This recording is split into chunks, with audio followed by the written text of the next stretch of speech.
Hi, this is Kelly, aka Nxtstopplease, and you're listening to the Pixel Pie podcast.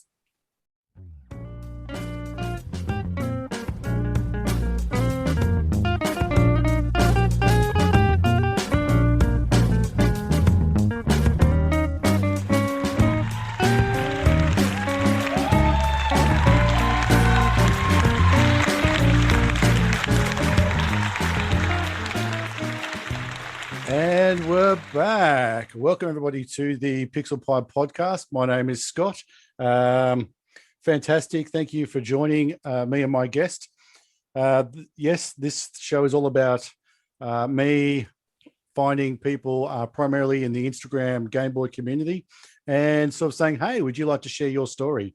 Because there's so many podcasts out there that are like, oh, go and buy this and go and buy that, and you can mod this and you can buy that. But in reality, what is more important to me is why someone goes and does all that. For me, I just love collecting. I love nostalgia. I love games. So everybody has their own story. So before we get on with the guest for this episode, I'm just going to mention my sponsor, which is retrogamestore.com.au, both Instagram, and that's the URL. So Craig there runs a really tight ship, lots of excellent Game Boy parts, all the different products from all the different brands that you need to do a reshell or some screen replacement, whatever. Just take that sort of dusty old thing that's sitting in the bottom of a shoebox and make it pretty awesome again. Craig's got lots of other parts there, sort of video cables, power supplies and controllers and all those sorts of things. So yep, head on over to retrogamestore.com.au. Don't forget to use the code PixelPie at checkout and you'll get 10% off until I think around about the 30th of June, and then we'll just poke you in and get another one. So that's fine. All right, so let's get on with the guest for this episode. I'm very excited. This Instagram, the content of this Instagram is some of my favorite. So without further ado, I want to introduce you all who don't know her already. Kelly, aka Nxtstopplease. How are you doing? I'm very well, thank you. How are you? I'm very well. Now, for those that don't know, so I'm in Australia. It's around 10 past 8 in the morning. You're in Toronto, and it's around 6 p.m. yesterday. Yes, that's correct. Yeah. Cool. So, how has your Saturday been? And yeah, just fill us in on the secret life of Kelly. Not really been up to. It's been good. It was gloomy earlier, but it's now, kind of sunny, kind of overcasty, but not too bad. Yeah, right. So you're in Toronto, but you don't sound Canadian. Do you want to fill us in a bit on that? Yeah, so I was born and raised in England. Yep. Lived there for 22 years. And then 23rd year after university, I decided to come and visit an online friend here in Toronto. Yep. We were online friends for about 3-ish years, I think, before deciding to meet up. Yep. And so, after university, I decided to come and meet her. Awesome. Yeah, and now we're together. Oh, awesome. We've been together for like 4 years. Oh, that's amazing. Yeah, just kind of like stayed here, and that's one of the good stories, isn't it? There's so many of those, like, oh, it didn't quite work out, and I went. Do you mind me asking what you were studying at university? Illustration and animation. Oh, well, so that's very artsy stuff. That's going to make a lot of sense as we discuss your content, isn't it? And your love for Game Boys. Cool. So now you're in Toronto now, and you're right into illustrating, I guess is a good word. Game Boys. Tell us a bit about how that all started. Did you have sort of retro gaming in your life as a kid growing up, or is it something that, because I think some artists kind of really, they have a love for something, but when they see their ability to express themselves, it just becomes that new canvas, and it just there's a third dimension to it all. And can you just let us in on that? So when I was a kid, I was obsessed with Pokemon, as many kids are. And I remember I would always like draw them, like just get out pieces of paper and get my pencil out and just draw the characters. So I would draw Ash, I would draw Pikachu, or the characters. Absolutely obsessed with the whole Pokemania trend that went on. And my first console was a Game Boy Color, but my first game wasn't a Pokemon game. It was a Tom and Jerry game. Oh, that's funny. I remember being kind of disappointed. Like, this isn't a Pokemon game. But yeah, I remember getting that for Christmas, and I still have it with me. Yeah. But yeah, it was kind of lame because I had to share the Game Boy Color, because the Game Boy Color was gifted to me and my sister. Right. So we had to share the one console. Right. So that was kind of. Yeah. And was that a game where you could it was just a platform where you played, or was there saves and there was a constant, you deleted my save or you ran over my save and that sort of stuff? Well, the Tom and Jerry game was like those password saves where so if you knew the password, you can continue on. Yeah, awesome. But yeah, that was really sad to have to share that. Yeah. Oh well. Yeah, I can understand that. And sorry. No, you're right. And so then that's probably when you were much younger, and then university seems to either push people into a lot of gaming because they need that downtime, or they just forget all about it until they get a little more breathing space. What was that for you through those years? So I think I got back into gaming probably after university. Yeah. And it was like I don't even know how it kind of started. I just sort of had a sudden urge to replay like your childhood games. Yeah. I was like, oh, I remember this Game Boy Advance game. I really loved it. I want to replay it. Yeah. So I think that's kind of what kicked it off for me. And also like going to visit like my girlfriend's house and her childhood stuff. I was like, oh, I kind of miss my stuff. I want to try and find it and try to like relive it, rediscover it. It's a curious feeling, isn't it? That sort of almost like a yearning for someone that was around, and yet now you can just do it. You can just buy the stuff. But just go back to it. I mean, there's a real there's almost a disgustingness of nostalgia these days. It's some part of the world is really cashing in on it. You can tell, but for those of us that are just getting that warm feeling from just having those things that made us happy when we're children, it's almost like a comfort food, I think. And it's interesting because it's not like someone who, I'm really sad and this makes me happy. It can also be, no, I'm totally happy, but this is just that extra warmth, the cherry on the cake for my life. Yeah, cool. Definitely. So when you let's sort of move more towards the what you're doing with shells and all the refurbs and stuff today. There's a few things, I think there's at least one aspect I think that you're very renowned for, and that's the marbling, and that's kind of where I want to get to. That's pretty amazing. When did you kind of pick up your first, I guess, Game Boy and sort of go, I'm going to mod this and then I'm going to share this, and all of a sudden it went off and you're like, oh my God, I love this, people love this, everybody's loving, let's do some more of this? So the marbling came at the very beginning of when I started modding. Right. I think my first Game Boy I wanted to mod. I think I wanted to make it as unique as possible, I think. Yeah. And I remember just like going on Google, like the sort of like paints that people were using, like how to make it glossy, how to make it glittery, and stuff like that. And I didn't see any sort of marbled Game Boys, and I thought, oh, that's something I could probably try to break into, I think, because I've seen people do it with I think like Xbox controllers or with PlayStation controllers, but never with an actual Game Boy shell. So for me, I wanted to give that a go, and then I kind of looked up the sort of paints and also like the technique, how to do it. People do it with like spray stuff. But yeah, so I kind of just Googled it and did a bit of trial and error on how I could do it. So the paints I use are, they're called Marabou marbling paints. So they're specifically for marbling. Right. So you just get like a giant tub of water, fill it up to, fit the product. So the Game Boy shell. Yeah. And then you just kind of put the sort of paints that you want, the type of colors that you want on it. And it kind of creates this like film that just sits on top of the water, and then you just like dip your item in it, and it will just stick to the product. So oh man, it's so amazing. So it was just me. It was just I think you absolutely being crafty with it. Yeah, I think you absolutely nailed it.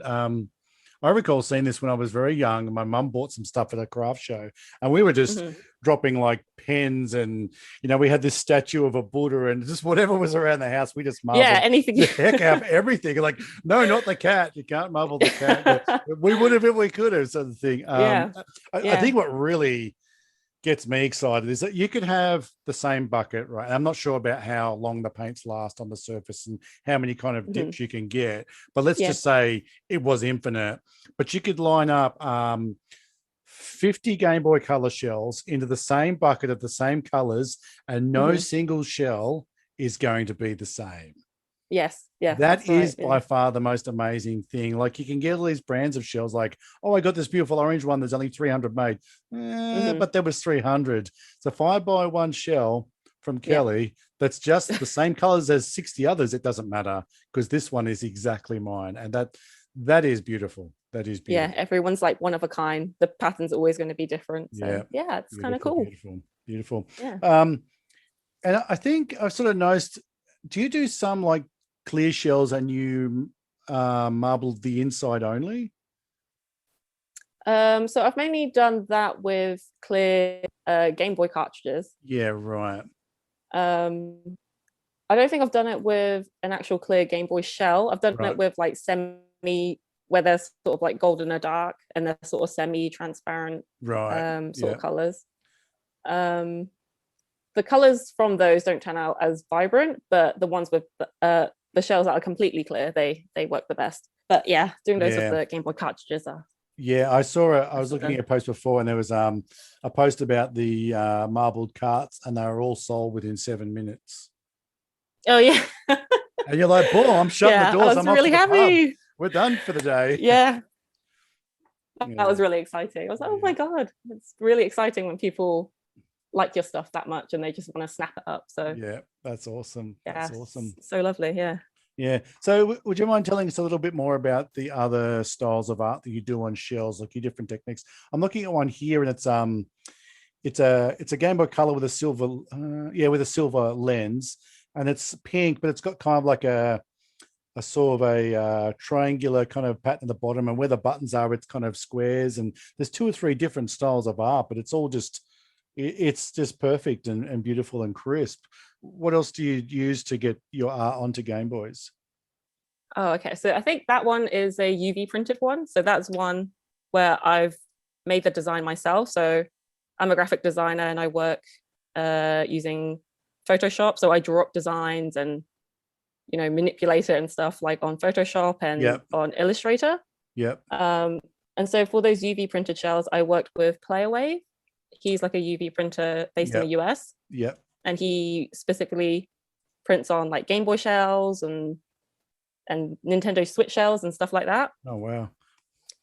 So I worked with him, and he's printed a couple of like my own artwork onto these Game Boy shells. That's so cool, huh?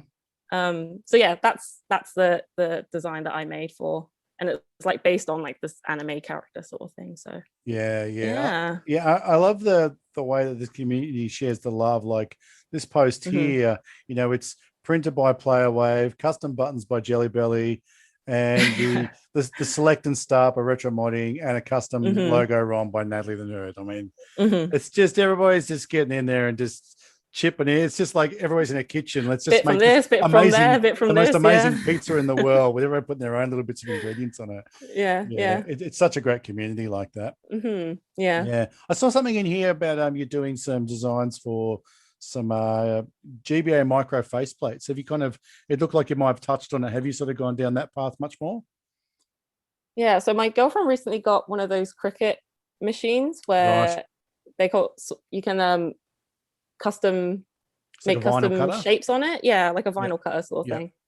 I just kind of like played around with that, and I thought, oh, why not make, I've seen people do stickers for Game Boy Micros, but not a lot of designs are available. They're mainly just sort of like classic Game Boy Color or Game Boy Advance or NES sort of designs. No, I just thought, since I do some design work, why not try and do some micro face plates? Because the end of the day, if you're just sort of manipulating the art to fit within a template, then the world's kind of your oyster, right? And then what you would then print that onto vinyl and then use the Cricut to cut out the space. Yeah, cut it out. Right.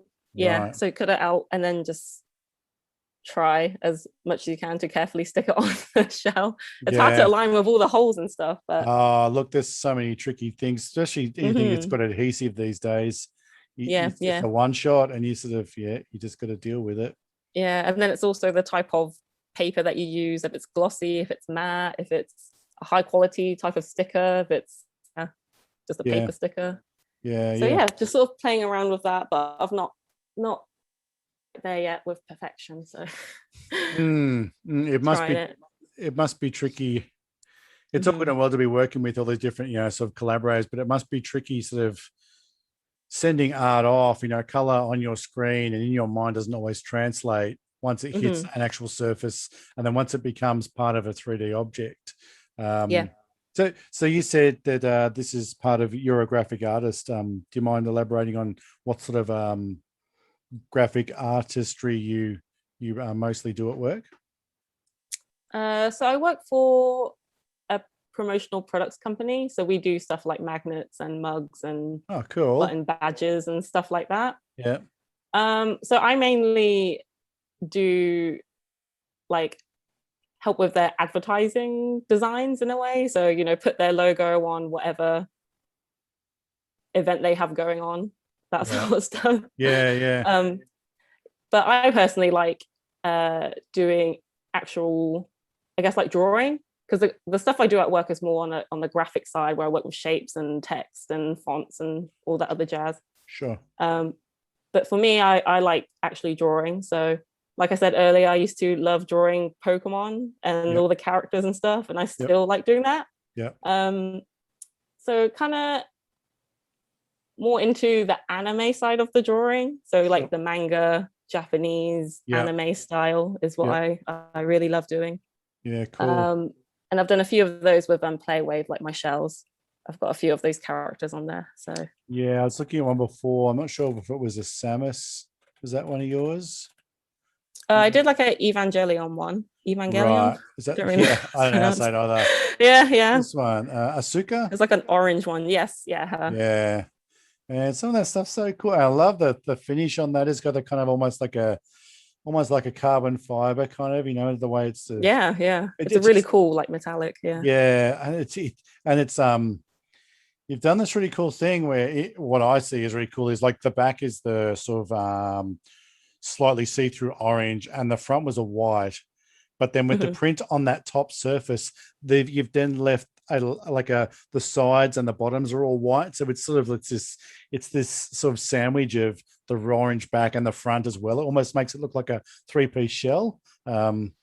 Amazing. Oh, okay, yeah. I think that's actually from the UV print, because I think when it can't when print the sides. Yeah, it's just on the front. We won't tell anybody that. You're like, yeah, it's exactly what I meant to do. Yeah, it's intentional, obviously. So beautiful. Yeah, cool. So, do you keep any Game Boys, or do you just paint them and art them and just sell them all, or like, are you a collector? I say I'm not a collector, but I feel like every time I get myself some Game Boys to mod, I'm like, oh, cool, I've never had this one. I'm going to keep this one myself. And that happens every single time I get like a new badge and I'm like, oh, a clear DMG. I didn't have this growing up. I'm going to keep this. And I told myself at the beginning of modding, because I knew it was, kind of a expensive hobby. You've got to buy the consoles, you've got to buy the backlight screens and all the parts and the shipping. I was like, okay, just going to stick to modding and not go into collecting. Otherwise, I'll be hoarding stuff and end up collecting. How's that going? Yeah, not going very well. I've got quite a few Game Boys now. I'm running out of space. But yeah, I try not to keep too many things. I do try to keep it moving. Yeah. Otherwise, it'd just be, I don't know. This is my point. I feel like I'm hoarding them. I shouldn't hoard them. Yeah, and I guess also. My challenge is that everyone I get, I want out for me to see. I see people that have tubs of their collection and then they're in a cupboard. And I was like, oh man, like what's the point of having them if they're sitting in a cupboard? Yeah. My space is where I come and just chill and hang out, and I just sort of spin on my spinny chair and just look around the room and just go, nothing matters for a few minutes. You can admire it. See, I don't have the space. I live in a 1-bedroom apartment, so I don't even have an actual room or space dedicated to, showcase my collection or any of my Game Boys. I literally have one shelf on the bookshelf. Oh man, to display. You should have a gallery with all the awesomeness that you punch out. I wish. Yeah. I think that's why my Instagram, I always post my photos, because it's like, I can admire them all, all there at least. Imperfection, the best they can ever look too. Yes. It's exactly. Interesting that you mentioned that. Instagram is, for me personally, it's been almost like a diary. Sort of been doing it over a few years. We've got like a number of followers, but they're like from 6 different hobbies. And it's like that. It's like a little gallery of, the best everything has ever been, because you don't pop up. Well, most people don't pop up the failures and things like that. So you're like, it's always been awesome. Yeah. Picture perfect stuff. Yeah. Yeah, exactly. So do you get much time to like play games, or are you just sort of more of an artist? Or, I mean, you said you love the Pokemon. Do you just pick up a Pokemon Red and just sort of knock away at it, when you've got 6 minutes at the bus stop or anything that sort of stuff? Mainly I've been keeping it to the weekends only, because I feel like I work Monday, Friday, right, like 9 to 5. So after work, I'm just like, I can't. I just want to lay down, even games, and play on my phone. Yeah. Even games at work, unless it's like something super easy on your phone or whatever. Yeah. But I keep it to the weekends, and it's hard because I want to balance modding and then like my personal projects and then drawing and then other projects that maybe I'm collabing with someone else, and it's just like that balance. But in just those 2 days, I'm like, gotta balance it. Those weekends just shoot past, don't they? They do. They feel like 30-minute breaks now instead of an actual weekend. Yeah, that's right. I'm starting to notice there's quite a high, I mean, it's relative, but there's a high volume of sort of Game Boy modders and collectors in Canada. Oh, yeah, it's quite a few of us, it's crazy. I put it down to like being 6 feet of snow, 8 months of the year. Or I'm probably generalizing. It's probably not that bad, but most people say it's bloody cold in Canada and there's heaps of snow. So I don't know, maybe it's something like that. No, I thought exactly the same. I've been here 5 years, and I don't think I will ever get used to the winters here. They're just, I don't know. And you're from the UK. I'm from the UK. So yeah, that's right. It's pretty, okay in the UK compared to this. I feel like the summers are really hot, and then the winters are really cold. Yeah. And the UK is just kind of like in the middle sort of section. Nothing goes too crazy. It's just a bit in my experience, miserable for a few months, and then you get back into life. Sort of thing. Yeah, exactly. Do you up until obviously last year, did you go back to the UK much? Like, are your family still back there? Yeah, so my family still live there. I think it must have been about a year ago since I was home. I went back for my birthday, and that was the beginning of this month. So I think a year ago is literally. But it's sad now, obviously, with COVID. It's hard to travel and go anywhere. It's tricky, isn't it? It's tricky. In some ways, it's, I don't know about yourself, but for my wife and I, my daughter's an extrovert, but my wife and I are pretty introverted, and I don't like, it's obviously impacted some people, but it's actually been a really good excuse for us just to say we're not going to that kid's birthday, or we're not going to that person, that place for dinner. And because we're just like, the same with us on the weekends. The weekends come and you just want to kind of be you because you've been someone else for 5 days straight. Yeah, exactly. Yeah. So do you have any other kind of retro gaming sort of interests or loves, apart from just the what you're doing with all the Game Boy reshells and things like that? I see you won a GameCube a little while ago. So yeah, so I won a GameCube from 6-Bit Games. He's also based in Toronto. Yeah, it's a Mario themed Game Boy Color that he custom painted himself. It is beautiful, and I love it. I never had a GameCube growing up, so this was like a dream come true for me. Yeah. And I actually found, my girlfriend found a Mario Kart Double Dash game. Oh, cool. In a recycling part of our apartment at the beginning of this month. So yeah, someone just like dumped it there. It was crazy. I was like, there's, just thinking it was the case, opened it up, and everything was there, the disc, the manuals. Oh man, that's just the perfect game to have for that console. Yeah, I was just so lucky. A miracle. It was like also a sign telling me to get a GameCube this year. So oh, you found the game before the console? Yeah, I found the game before the console. Yeah. Oh wow, that's amazing. That's amazing. Yeah, so it was like a sign from the Nintendo gods telling me to get a GameCube this year. Yeah. Do you own a Switch? Yes, and yeah, I've got a Switch as well. Yeah. I see there's a little bit of Animal Crossing on your Instagram. Oh yeah, definitely. I've been neglecting my island for God how many months now, and there'll be weeds everywhere, and yeah, yeah, and then cockroaches around your house as well. Yeah, lovely. Yeah. And I think yesterday they released the Sanrio cards. I don't know if you know about those. Not really. My daughter and I, we kind of knock around a bit on the 3DS for about 3 months. And it's like, yeah, we realized it's quite a lot of work and effort. And now we just go back and catch butterflies once every 6 months, or put some fish in the museum. So I respect it, but no, you would be totally talking a foreign language to me. Oh, okay.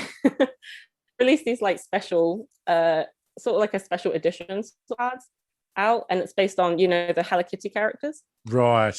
Yeah. Right. So those cards came out yesterday. Yeah. And they're like sold out everywhere. Everyone bought them out online. Oh wow. Scalpers are like, taking them and trying to resell them for like God knows how much. It's terrible, isn't it? Yeah, so sad that, but yeah, what can you do? Yeah. I know.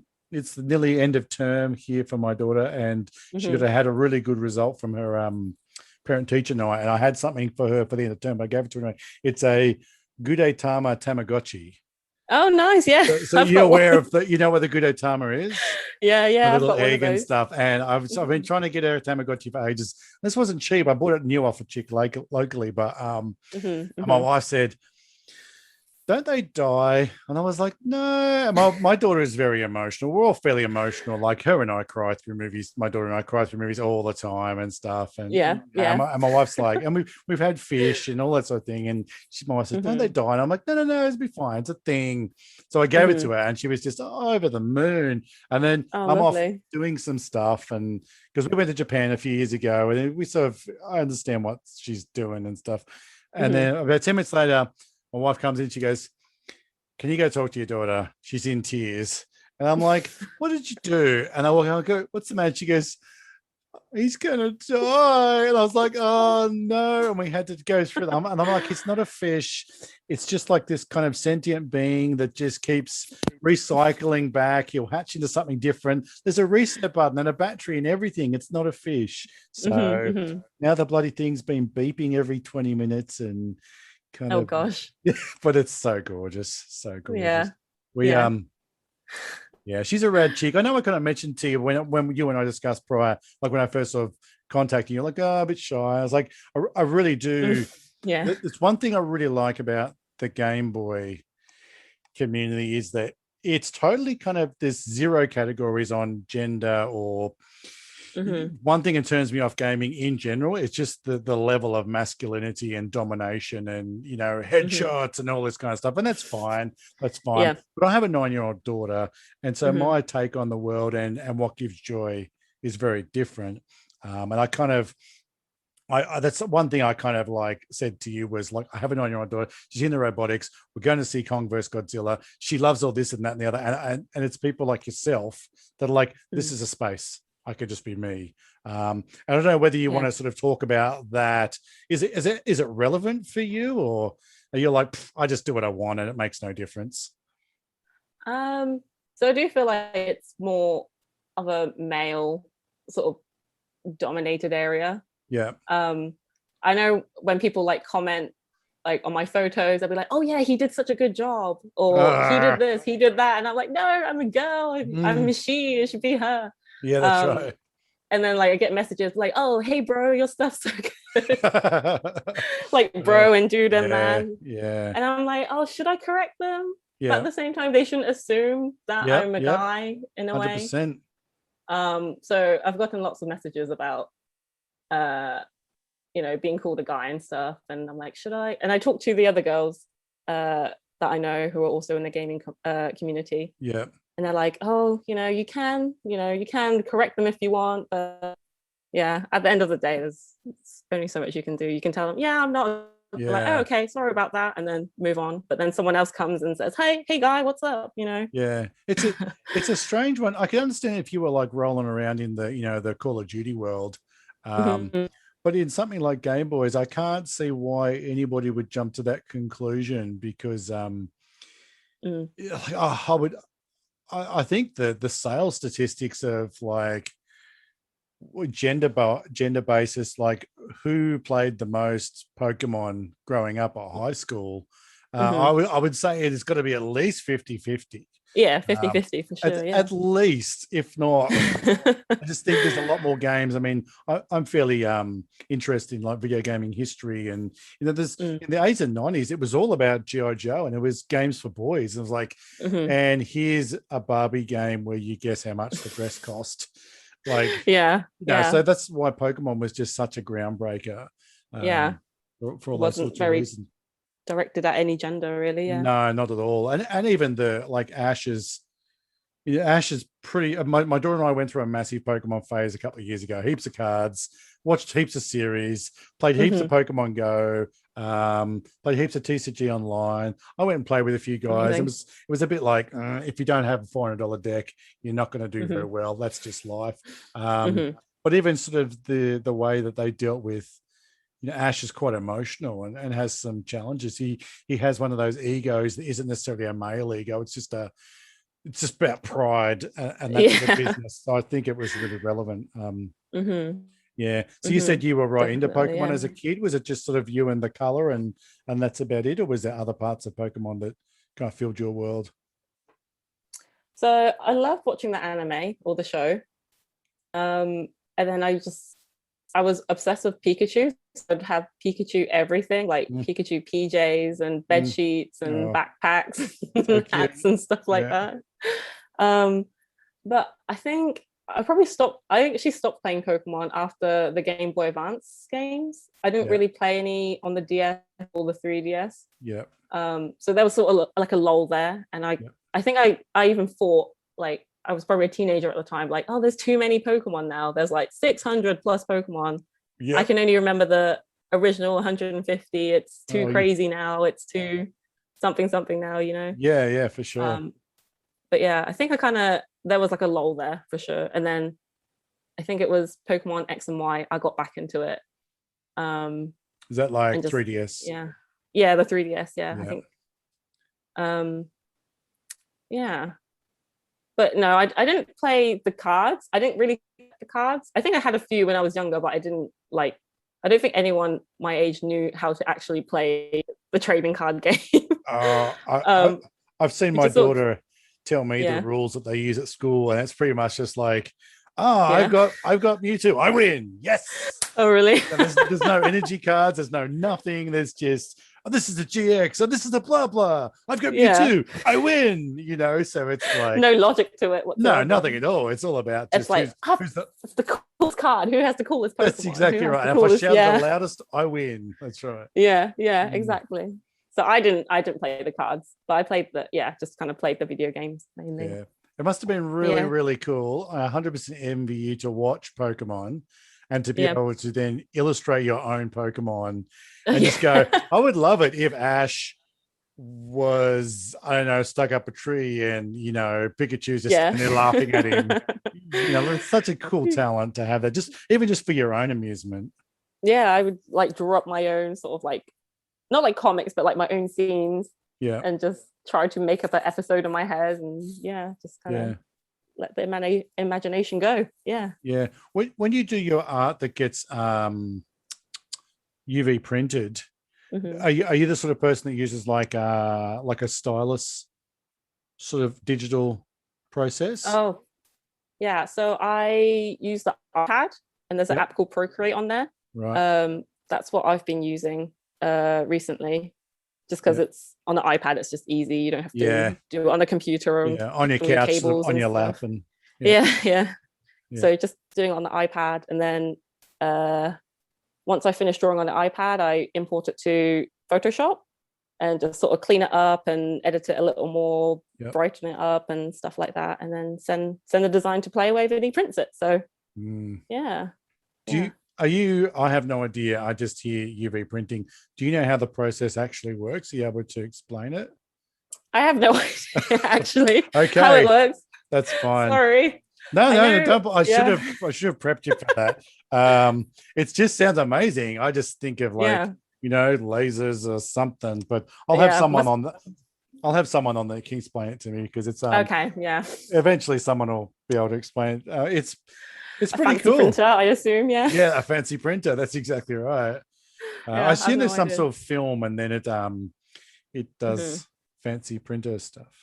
Yeah, I don't know if it's lasers, if it's like a special ink. Like, I have no idea. Yeah. So what's the plan? Like, is this something that, as far as the illustrations on the shells, and is this something that you would like to do full time, or do you prefer to keep it sort of on the side, just keeping you warm and fuzzy and just having a good time with it? I think for now I would like to keep it as a hobby, just because it's something I love, and I wouldn't want to push it into like a job and make it feel like work and then eventually get tired of it. I'm sort of scared of that happening. Just because like right now I also have a lot of projects on my plate, and I feel like it's kind of getting to a point where I feel like I can't be bothered to to work on anything. So I kind of don't want my passion to go from this hobby, because I do love it and I really enjoy it, but right now it's just getting busy and I don't want to get tired of it. You do have to sort of step back every now and then from whether it be a hobby or every good athlete takes, they have an off season even, and there's for good reason, just because you get to rethink your approach and what it is you're trying to what you're trying to achieve. And it must be when you're so creative, it must be so difficult to not just, I don't know, just scribble everything down and then end up with this pile of, what am I going to do with it all now? I feel like you have to be in the mood to have that creativity flowing in a way. It's like you can't just force it. It has to like come to you. As cheesy as that sounds. No, I agree. Well, like for me, for me, I have to kind of be in the mood to draw. If I'm not in the mood to draw, then I'm not gonna bother, because I feel like if I draw when I'm not in the mood, it's just gonna come out crap and not look good. And it's important that you always ensure that you're giving off that sense of what's the word? Like, you really mean what you're doing, and it's very genuine, and it's very, you have a love for the art and that sort of stuff. You can tell the difference between content that is, here's a photo of something, give me a thumbs up. And I really don't want to kind of make this sound corny, but I would easily say in my top 5 Instagrams I follow, 3 of them, and you're one of them, little secret, are female content providers, because I love photography. I'll say it every time. I love just getting a thing, and whether it's like on my bench or, there's a few people just sort of like can stick them in a tree trunk and it just looks like it should be there. And you're like, my God, that's amazing. Or, the whole sort of the Peg City thing, or the Sunshine Handheld hashtag, like, that can just be translated in so many different ways. But I reckon chicks just have this real eye for just putting something and just saying, isn't this really cool? And you're like, it is really cool. So I totally appreciate that. Thank you. No, it takes a certain person to be able to take a everyday object and make it really extra attractive.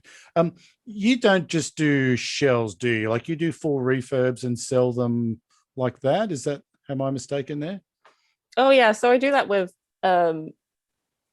just like some random consoles that I come across, and I just kind of try to make it pretty, I guess. Try to fix it up, and usually they're not too bad. It's like, give it a clean, usually clean the power switch and it's like fine again. Right. But yeah, I do that with some consoles and just sell those. Do you have like a store, or is everything sort of through your Instagram? I do have a website. It's always sold out because I only do like 2 consoles like every couple months, so it's not very active. But yeah, I do have a website, and that's in my link in bio. But yeah, currently nothing on there right now, but when I do have things to sell, then I put it up there mainly. Okay, well. And so do you is it sort of you work with, say, Player Wave or someone like that, and you have like 2 or 3 shells and do like a solid run, or how does your product normally sort of come out? So I provide him with the designs, and I think he does like a print on demand sort of system. So whenever somebody orders it, he then prints it. I don't think he does. That's cool. Hey. Yeah. So I don't think he prints like 30 or 50 at a time. Just because I don't know his inventory like sort of system, but yeah, I think he's mainly just a print on demand. Yeah. I'm just looking at your webpage, and I saw on your Instagram as well, and I wasn't sure whether I kind of wanted to talk about, but the hashtag Stop Asian Hate. Is this is this something you want to spend a couple of moments talking about? Because it's important to people, a lot of people, and obviously really important to you. And people may not know this, but you're of Asian descent, even though you're from UK and live in Toronto. A bit of everything. So did you want to talk about that for a bit? So last weekend I did a fundraiser raffle where I raffled off I made like a Celebi themed Game Boy Color. And it was for raising funds for Hate is a Virus. So they're a nonprofit, and their mission is to help the American Asian community because of the hate crimes and the rise in racism going over there. Is this kind of COVID fueled by COVID-19? Yeah. So, when people are kind of blaming Chinese people for the virus, and they're kind of generalizing it to all Asians and blaming Asians for that. So there's been like a spike in hate crimes over there, and it's just been really, really awful. And so the money raised, that sort of helps with administration fees, and then allows them to sort of get more access to, I guess, media formats that might get more sort of attention and promote the concept of, hey, this is really crap. Exactly. And it's so sad. Like, obviously it kind of hits a personal level to me because like you said, I was born and raised in England, but my parents are from Hong Kong. But I've lived in the UK like my whole entire life. I've only ever lived there. I've never lived in Hong Kong or China or anywhere else. And where I grew up, a majority of the population are white. We have a small Chinese community there, so I wasn't completely alone, but I unfortunately I have had some horrible racist incidents and experiences, which is just, so seeing what was going on over in America kind of brought back those memories, and just kind of made me feel so sad. And I just thought, if I can do something, raise $5 or $100 and help in any way, then I'll try my best. Well, thank you both for talking about it and for being actually active. There's a lot of complacency, unfortunately, in the community, the whole community. I don't mean that about, our community. And the technologies we have to be able to communicate like this, you and I, has been great in some ways, but in other ways, it just made people's minds so insular. Definitely. And we can blame the news and all the other stuff, but we have to make our own decisions. In the end, and sometimes I think we know when we're being fed a bunch of baloney, and it's up to us to decide whether we know in our hearts it's right or wrong. Exactly. So thank you. All right, well, we'll sort of get to the point where I like to give my guests an opportunity to do a few shout outs. Now, I think I kind of explained to you what I'm getting at. Like we just discussed, it's been a pretty funny old world, and it's been everybody's been locked up, so to speak. And there's an opportunity for you to sort of give that big hug. I'm hugging the camera right now. Just you forgot what a hug looks like. Lovely, thank you. It's your opportunity to give someone a couple of people a really big hug. There might be organizations like you've just said, Haters of Virus, that that you would shout out. There's sellers, and obviously player waves big in your life, and these sort of opportunities. And then there's also the opportunity for you to I'm a big fan of lifting up those that are working hard and maybe not quite getting the opportunity or the viewing and the likes. So you can help a couple of sort of people out like that too. So all right, so the mic is yours to go nuts on that. Okay, so obviously a massive thank you to everybody who donated and shared my raffle post last week. We raised just over $1,000 for Haters of Virus. So that was just absolutely amazing. And that was my first time holding a fundraiser. So I wasn't really know what to expect. But yeah, so after I closed it and I looked at the total, I was just overwhelmed by the positive response from the community and everyone. It was just, so wonderful to know and see the support there. So massive thank you to those people.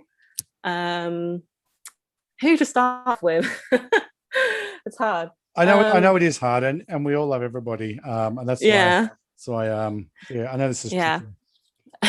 but everybody knows that we love everybody. So so sorry if you don't get a shout out, but you know who you are. But some people just keep coming up, and I think they've had their turn.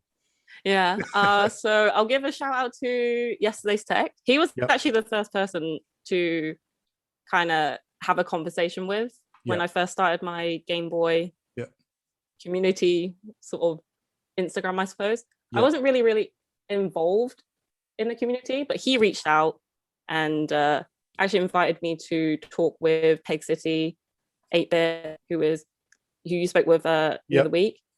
And Jamesy Plays. So we made like a little group chat, and that's how I kind of got more involved with the Game Boy community. And those guys are just fantastic. Like their content, what they make, and the people in general, they're just super lovely. Like they're like my big brothers. I feel like they're my Game Boy big brothers. They're just there doing it. Regardless of whether you want to be part of it or not. They're like, we're doing this. Come on. We're doing this. We're doing this. And I felt kind of intimidated because I was the only girl. But they were just super lovely. Welcoming. So shout out to Yesterday's Tech. He's the one who does all those gloriously shiny buttons. I'm sure you've seen them, right? Oh yeah, I know Sam. I'm gonna catch up with Sam in a few weeks. Okay. He's definitely coming on the show. Yeah. So he's got some beautiful buttons that he's working on. I mentioned Peg City. Shout out to him. Absolutely amazing photography. His content is just always on fire. His reels. And he's perfected that sort of dark aesthetic sort of look. And there was that recent hashtag trend going on, shoot like Peg City. Oh yes. Which I thought was fantastic. I don't know how he does it. It's amazing. He has a tutorial and I still can't do it. And that's what we love about him. That's what I love about him is his willingness to impart the knowledge. There's plenty of people that are good at something. They're like, hey, look, if I told you, then I wouldn't be good anymore. It's like, that's no fun. So really dig that stuff. He's awesome. He's always like my hype man, and I hype him up, and you know, we're just good to each other like that. And I mentioned Jamesy Plays. He's so lovely. He sent me a birthday card the other week. Well, like a real card in the mail. And it was of his Pokemon artwork that he's been doing. Oh. Because he's also a designer, so I talked to him and try to get advice from him about design work and stuff. It does like these iconic, like DMG inspired sort of consoles.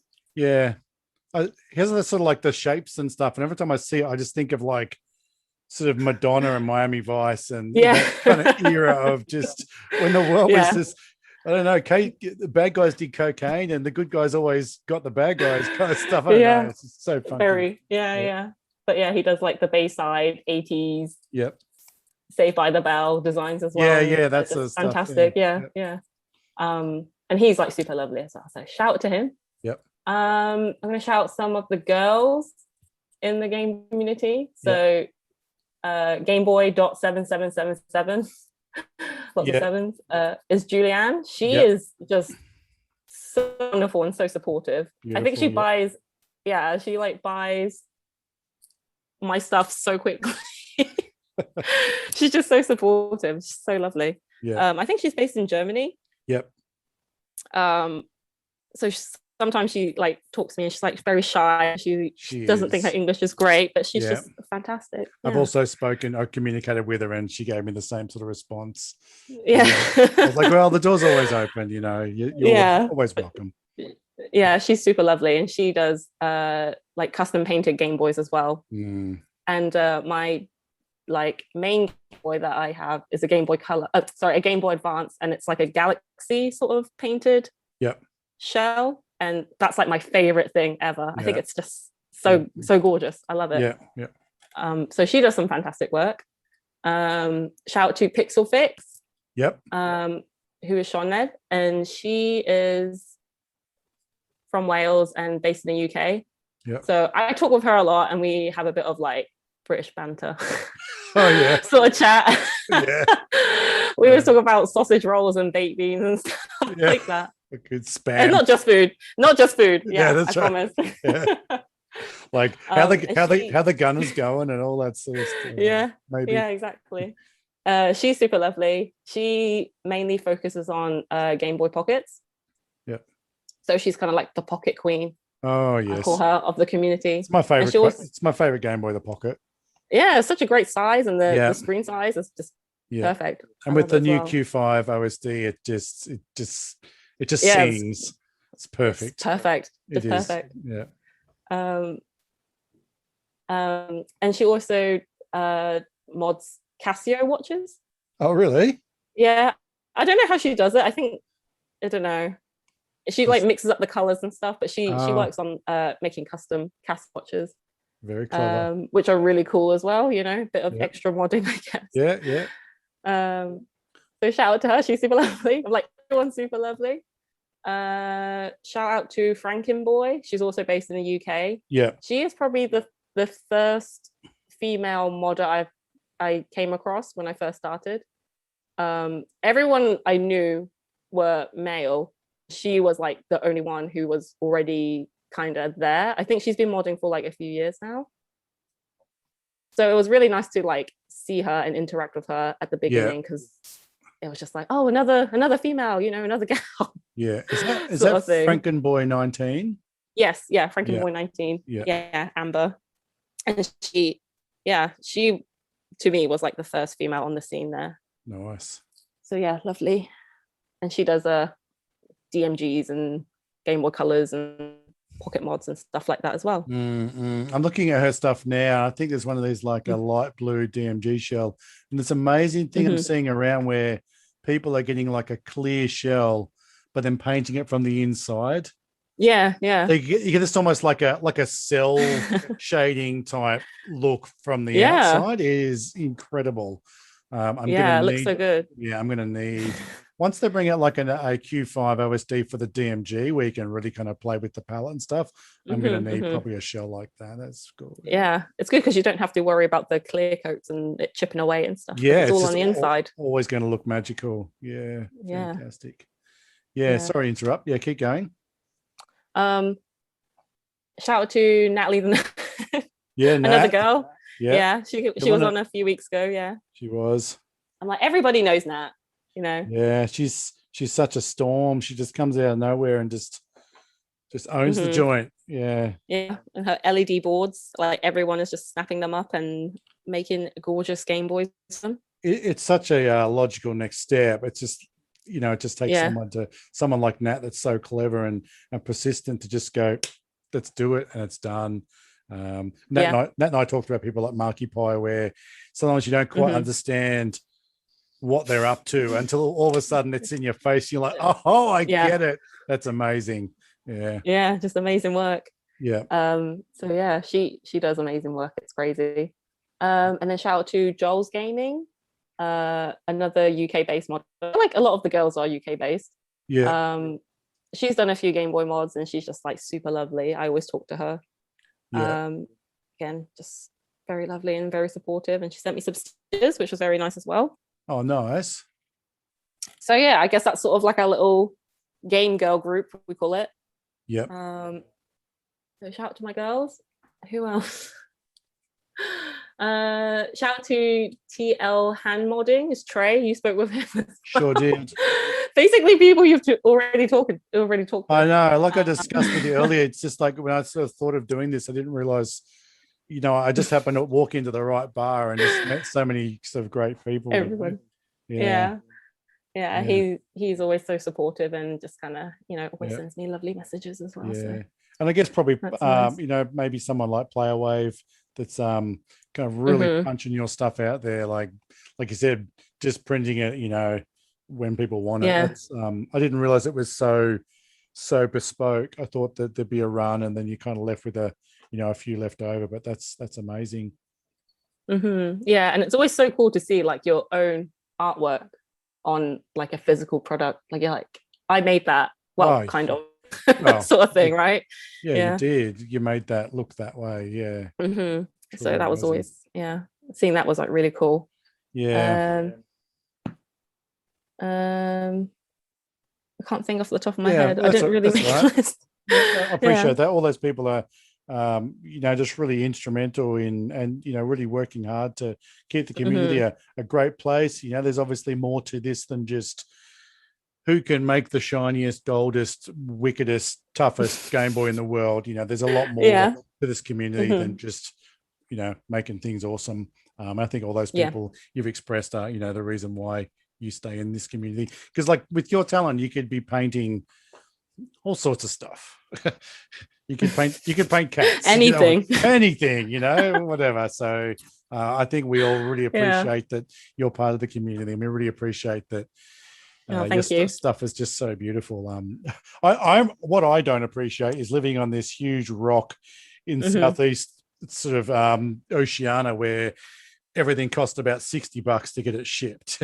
Because I would like, if I had some magical kind of shipping free access to North America and Europe, oh my Lord, I would have a lot more stuff. It's only the shipping fee that holds me back.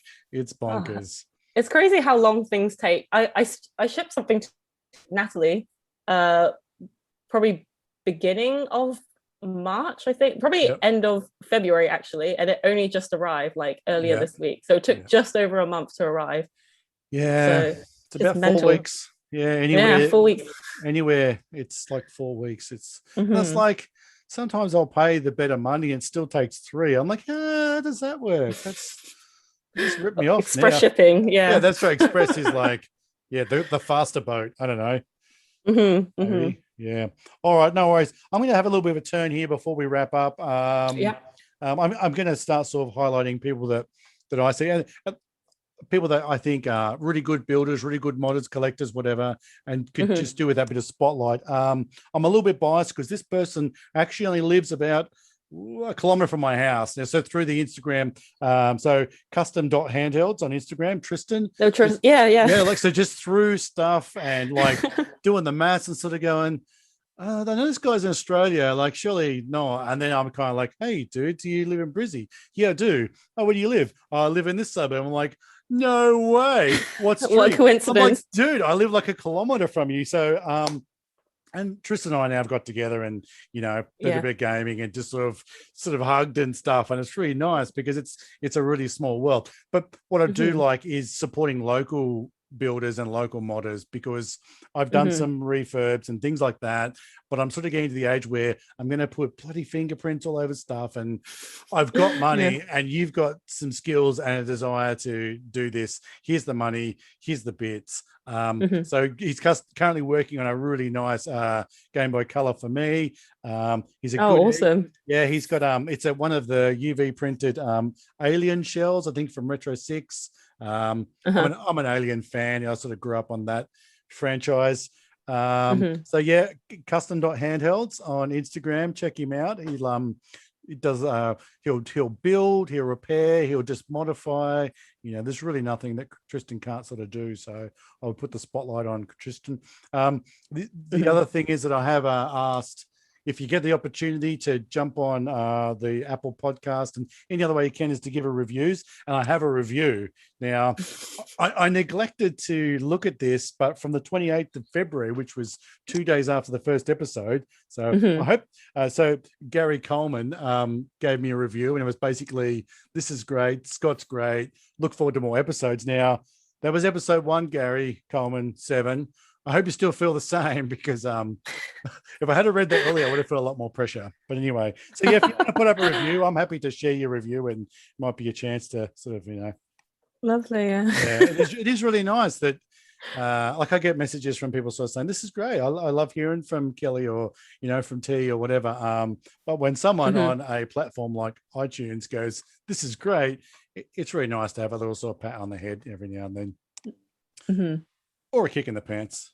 Either's good. Yeah. You know what I mean? Any acknowledgement. That's just right. Are you out there? Is anybody out there? That's right. Yeah.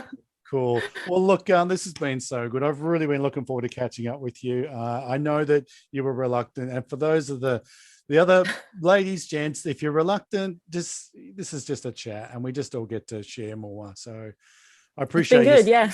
I appreciate you said, I don't know if I can talk that long. You'd be surprised when you're talking about things that you love. It's easy to kind of share a bit more. And you're always welcome back. If you have anything you want to share and you want to catch up again, then you just let me know, and we can.